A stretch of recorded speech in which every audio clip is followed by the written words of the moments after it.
यहाँ पे प्रिपरेशन हो रही है। मैं पिछले 10 मिनट से हाथ ऐसे रख के खड़ी हूँ, मेरा तो बाजू थक गया। यहाँ पे रखता हूँ।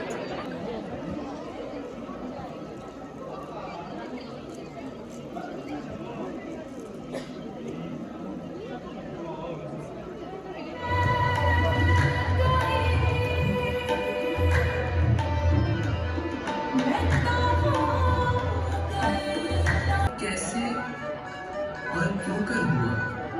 हमने अपने जज्बात के साथ रंगों को मुख्तस कर दिया। कैसा हो कि वो सुर्ख में वहशत और स्याह में सुकून पाए। क्या हो कि अगर इन रंगों से एक नया रंग बनाए और फिर उस रंग से एक नया मफहूम उठाए।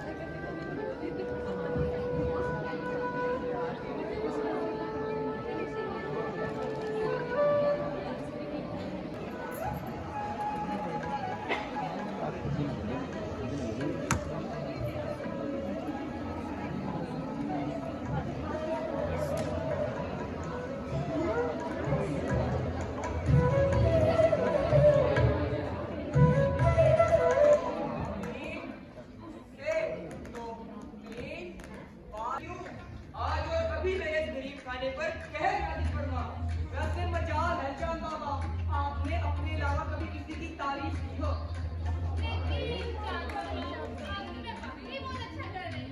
अरे बेटा, तेरी जान, एक इंसान को बर्बाद करने के लिए कितना लंबा सफर तय करना पड़ता है। मेरी एक बात जान, जिस रोज तुमने मुझसे कहा कि मैं अच्छा कर रही हूँ, उसी रोज उसी रोज जान लेना कि तुमने कामयाबी की पहली सीढ़ी भी नहीं चढ़ी। मालूम है बाबा, मालूम है। तो ये होता नजर नहीं आ रहा।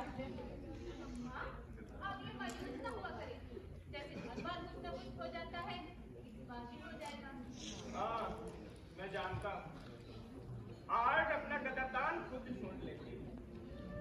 कोई तो मेरा भी कदरदान होगा। कभी कोई मेरे शाहकार पर भी जरूर उठेगा।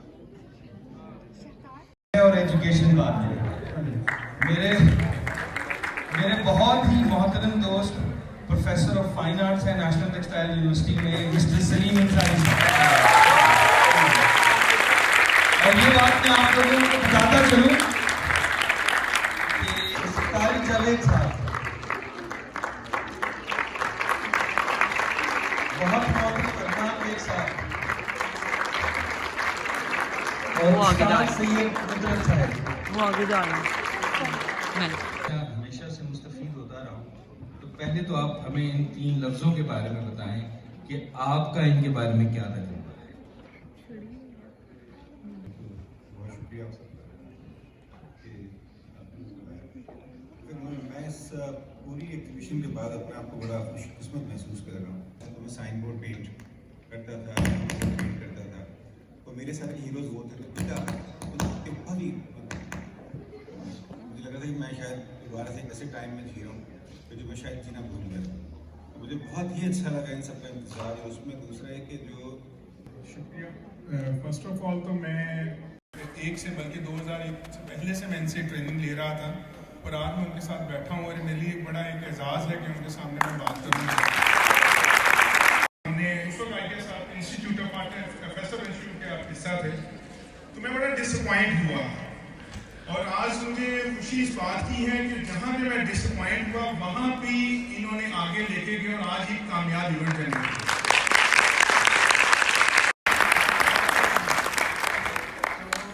असल में हमारे साथ ट्रेजेडी ये हुई है कि हमारे जो पुराने वक्तों के कुछ असातिज़ा थे, उन्होंने सिवाय अपने चंद लाडलों के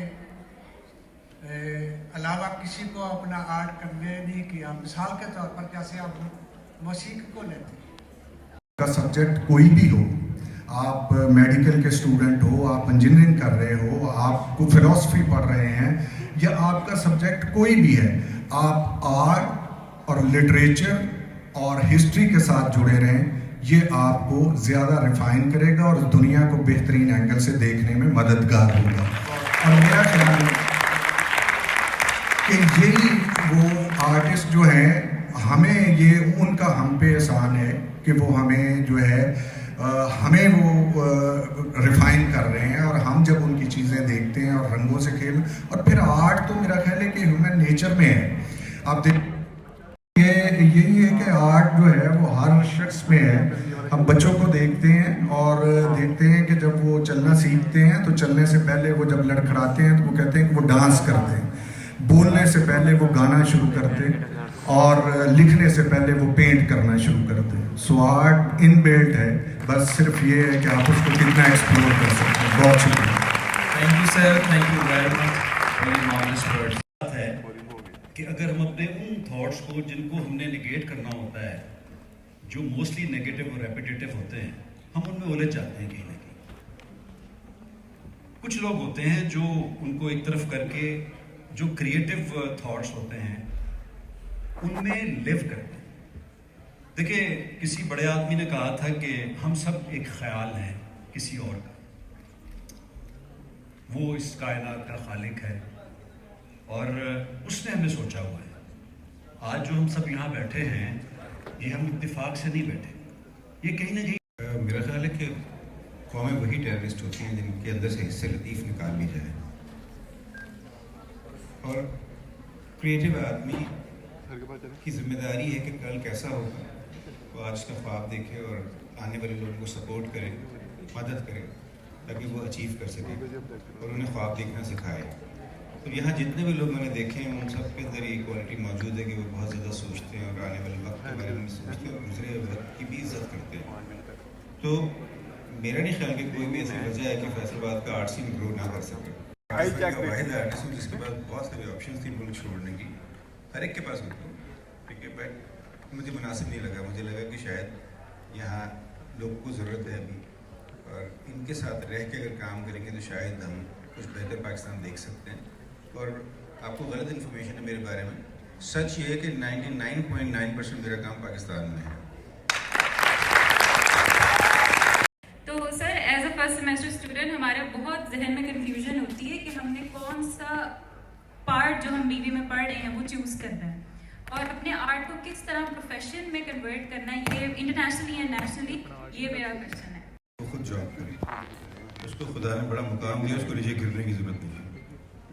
और दूसरा है कि नौकरी कितनी बुरी बीमारी है, एडिक्शन है, और एडिक्शन का नतीजा ये है कि आप उसमें ख्वाब देखना मना है।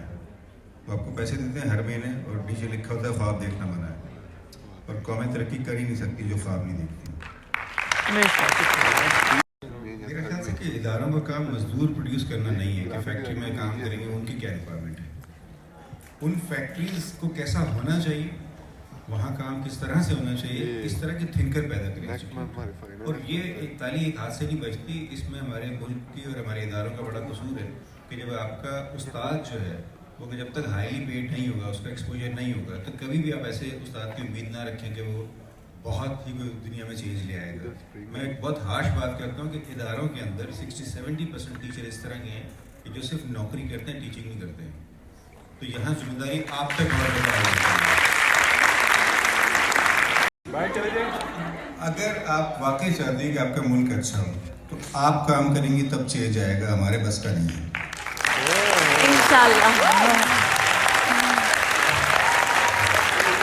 ये लोग हमें स्टेज पे क्यों नहीं बुला रहे, हमें भी स्टेज पे जाना है, हमें भी इन सब के साथ पिक्चर चाहिए।